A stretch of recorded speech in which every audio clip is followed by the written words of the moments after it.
भगवान कैसे लोगों को पसंद करते हैं और कैसे लोगों को नापसंद करते हैं। तो इसके लिए श्रीमद् भगवत गीता में भगवान श्री कृष्ण ने कहा है कि मैं सम रहने वाले लोगों को पसंद करता हूँ। मतलब कि चाहे स्थिति कैसी भी हो, चाहे परिस्थिति कैसी भी हो, चाहे स्थिति अच्छी है या फिर बुरी है, लेकिन व्यक्ति उसमें सम बना रहे। मतलब दुख में ज़्यादा दुखी ना हो और सुख में बहुत ज़्यादा खुश ना हो। आप खुद ही ज़िंदगी में देख सकते हैं, चीज़ें एक समान नहीं होती हैं। कभी किसी के घर में जन्म की उत्सव मनाया जाता है, खुशियाँ होती हैं, तो वहीं किसी के घर में किसी की मृत्यु का शोक मनाया जा रहा होता है।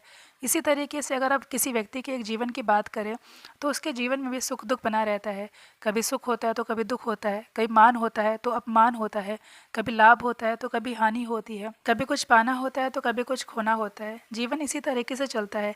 एक व्यक्ति के जीवन में हर तरह का समय चक्र आता है, हर तरह के पल आते हैं।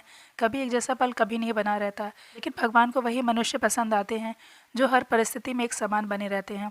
जब उनके जीवन में दुख होता है तो ये नहीं है कि वो इतना दुखी हो जाएं, परेशान हो जाएं कि वो कुछ काम ही नहीं करें, दिन रात बस खुद को परेशान करें, खुद को कोसें, अपनी परिस्थिति को, आसपास के लोगों को, इन्हीं सबको ज़िम्मेदार ठहराएं, कभी कभी किस्मत को, भगवान को ज़िम्मेदार ठहराएं, वो कुछ भी नहीं कर पाएँ, इतना दुखी हो जाना। तो इस तरीके के व्यक्ति को भगवान पसंद नहीं करते हैं। वहीं अगर किसी तरह का कोई प्रॉफिट होता है, कोई लाभ होता है, तो उसमें व्यक्ति इतना खुश हो जाता है कि वो अपनी खुशी के आगे फिर उसको कुछ दिखता ही नहीं है।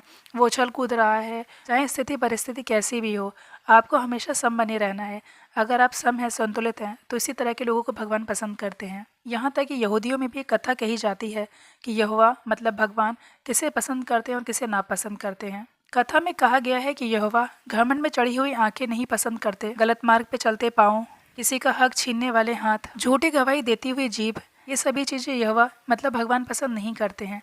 और वहीं भगवान क्या पसंद करते हैं कथा के अनुसार? सेवा व सहयोग करते हुए हाथ, सद्मार्ग पर चलते हुए पाँव, मधुर व हितकारी बोलती हुई वाणी, जीभ, उल्लास और उत्साह से भरा हुआ मन, शांत दिमाग, चेहरे पे प्रसन्नता के भाव और होठों पे मुस्कान। यहोवा ये पसंद करते हैं, मतलब भगवान को ये पसंद है। यहूदियों की कथा के अनुसार और श्रीमद् भगवत गीता के अनुसार आप खुद के आचरण पे एक बार नज़र डालिए। देखिए कि क्या आपके आचरण ऐसे हैं कि जैसे भगवान पसंद करेंगे या फिर नहीं।